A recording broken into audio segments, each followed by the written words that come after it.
Hi, അപ്പോൾ ഇന്ന് നമ്മൾ ഉണ്ടാക്കുന്നത് ഒരു ദഹിപ്പൂരിയാണ്. അപ്പോൾ ഇതേ റെസിപ്പി തന്നെ നമുക്ക് പാനിപ്പൂരിയും ബേൽപൂരിയും ഒക്കെ ഉണ്ടാക്കാൻ നോർത്ത് ഇന്ത്യൻ ചാട്ട് എനിക്ക് ഒത്തിരി ഇഷ്ടപ്പെട്ടു. അപ്പോൾ അതിന് വേണ്ടിയിട്ട് 3 ഈത്തപ്പഴം എടുത്തിട്ടുണ്ട്, ഒരു വാളംപുളി, ഒരു നെല്ലിക്ക വലിപ്പത്തിൽ, ഒരു ഇഞ്ചിയുടെ കഷ്ണം, ഒരു ടീസ്പൂൺ മുളക് പൊടി, 1/4 ടീസ്പൂൺ ജീരകപ്പൊടി. അപ്പോൾ ഇതെല്ലാം കൂടെ ഒന്ന് ബോയിൽ ചെയ്തിട്ട് അരിച്ചെടുക്കാം.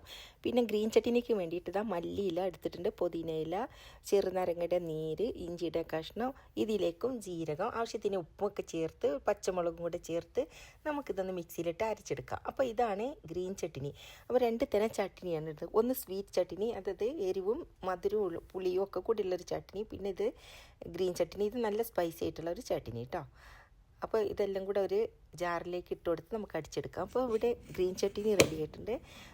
റെഡ് ചട്നി ഞാൻ ഓൾറെഡി എല്ലാം ബോയിൽ ചെയ്തു ഇത് അരിച്ചെടുത്തതാണ്. അപ്പോൾ ഈ 2 തരം ചട്നി ഇവിടെ റെഡി ആയിട്ടുണ്ട്. ഇനി നമുക്ക് ഉരുളക്കിഴങ്ങ് പുഴുങ്ങിയെടുത്തതാണ് ഇതുള്ളത്.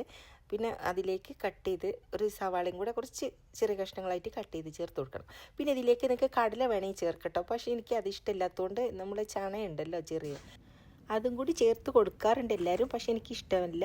അപ്പോൾ ഞാനിത് സവാള മാത്രം ചേർത്ത് കൊടുക്കുന്നുള്ളൂ. ഇനി ഇതിലേക്ക് ആവശ്യത്തിനുള്ള ഉപ്പും കുറച്ച് ചാട്ട് മസാലയും കൂടെ ചേർത്തിട്ട് നമുക്കിതൊന്ന് മിക്സ് ചെയ്തെടുക്കാം.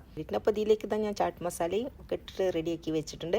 ആവശ്യത്തിന് ഉപ്പൊക്കെ ചേർത്ത് കൊടുക്കണം കേട്ടോ. അതൊക്കെ അപ്പോൾ ഫില്ലിങ്ങും ചട്നികളും ഇവിടെ റെഡി ആയിട്ടുണ്ട്. ഇനി നമുക്ക് പാനിപ്പൂരി ഒന്ന് ഫ്രൈ ചെയ്തെടുക്കാം. അപ്പോൾ നമുക്കിത് വാങ്ങിക്കാൻ കിട്ടും കേട്ടോ. ഈ പാനിപ്പൂരിൻ്റെ ഈ എന്താ പറയുക, ഈ പൂരിയുടെ ഐറ്റം നമുക്ക് വാങ്ങിക്കാൻ കിട്ടും. എന്നിട്ട് ഇതുപോലെ ചെറിയ ഒരു മീഡിയം ഫ്ലെയിമിലിട്ടിട്ട് ഇതുപോലെ ഇങ്ങനെ ഫ്രൈ ചെയ്തെടുക്കണം. നല്ല ഇങ്ങനെ തിരിച്ച് കൊടുത്താൽ നല്ല എല്ലായിടത്തും ഒരേപോലെ കളറായിട്ട് ഗോൾഡൻ കളറാകുന്നത് വരെ നമുക്ക് ഇങ്ങനെ ഫ്രൈ ചെയ്തെടുക്കാം.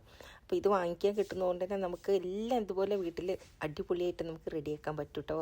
ഇനി ഇതിലേക്ക് തൈരും ഓമപ്പൊടിയും കൂടെയാണ് വേണ്ടത്. അപ്പം നമ്മുടെ എല്ലാ ഇൻഗ്രീഡിയൻസും റെഡി ആയിട്ടുണ്ട്. അപ്പോൾ പൂരി പാനിപ്പൂരി റെഡിയാക്കി വെച്ചിട്ടുണ്ട്. അപ്പം ഇതുപോലെ ഒരു ഹോൾ ഇട്ട് കൊടുക്കാം. എന്നിട്ട് ഇതിനകത്തേക്ക് നമുക്ക് ഫില്ലിങ് വെച്ച് ഇങ്ങനെ കൊടുക്കാം കേട്ടോ. ഞാൻ പറഞ്ഞ ഇതിലേക്ക് ഞാൻ കടല ചേർത്തിട്ടില്ല. കടലയും കൂടെ ഇഷ്ടമുള്ളവർ അത് ചേർക്കുക കേട്ടോ. അതാണ് ഒരു ഒറിജിനൽ ഒതൻറ്റിക്കായിട്ട് അവർ കൊടുക്കുമ്പോൾ ചേർക്കുന്നത്. എനിക്ക് പൊട്ടറ്റോൻ്റെ ടേസ്റ്റ് മാത്രമേ ഇഷ്ടമുള്ളൂ. ഇതിലേക്ക് റെഡ് ചട്നികളും, അതായത് തൈര്, 3 തരം ചട്നികളും, അത് നമ്മുടെ ഇഷ്ടത്തിന് ഏതാച്ചാൽ ആദ്യം നമുക്ക് ഒഴിച്ചു കൊടുക്കാം. ഞാൻ ആദ്യം സ്വീറ്റ് ചട്നിയാണ് ഒഴിച്ചത്, പിന്നെ ഗ്രീൻ ചട്നി ഒഴിച്ചു. എന്നിട്ട് അതിൻ്റെ മുകളിൽ വീണ്ടും തൈര്. അപ്പം നമുക്ക് എത്ര ക്വാണ്ടിറ്റി വേണം അതിനനുസരിച്ചൊക്കെ ഒഴിച്ചു കൊടുക്കാം കേട്ടോ. ഇതിന് ഫ്ലേവർ കൂടുതൽ ഇഷ്ടമുള്ളവർക്ക് കൂടുതൽ ആയിട്ട് ഒഴിച്ചു കൊടുക്കാം. പിന്നെ എനിക്ക് ഒത്തിരി ഇഷ്ടം കേട്ടോ. അത് നല്ല ടേസ്റ്റാണ്. നമുക്ക് ഇഞ്ചിപ്പുളിയുടെ ഒരു ടേസ്റ്റൊക്കെ ഇഷ്ടപ്പെടുന്നവർക്ക് തീർച്ചയായിട്ടും ഇഷ്ടപ്പെടും. പിന്നെ ഇത് കഴിച്ച് ശീലമുള്ളവർക്ക് അറിയാനുണ്ടാവുമല്ലോ. അപ്പോൾ ചട്നി വീണ്ടും ഒഴിച്ചു കൊടുത്തു. ഇനി അതിന് മുകളിൽ ഓമപ്പൊടിയും കൂടി ചേർത്ത് കൊടുത്താൽ ഇത് സെറ്റായിട്ട് അടിപൊളിയായിട്ടുണ്ട്. നല്ല ടേസ്റ്റാണ്. ഇപ്പോൾ ഇത് കഴിച്ചിട്ടുള്ളവരും കഴിക്കാത്തവരൊന്ന് ട്രൈ ചെയ്ത് നോക്കുക. വളരെ എളുപ്പത്തിൽ നമുക്കിത് വീട്ടിലുണ്ടാക്കാം. അപ്പോൾ ഇനിയും പുതിയ ചാട്ട് വിഭവങ്ങളോ അല്ലെങ്കിൽ മറ്റെന്തെങ്കിലും ആയിട്ട് വരാം. അപ്പോൾ പുതിയ വിശേഷങ്ങളുമായി അടുത്തൊരു വീഡിയോയിൽ കാണും വരെ thank you. Take care. By.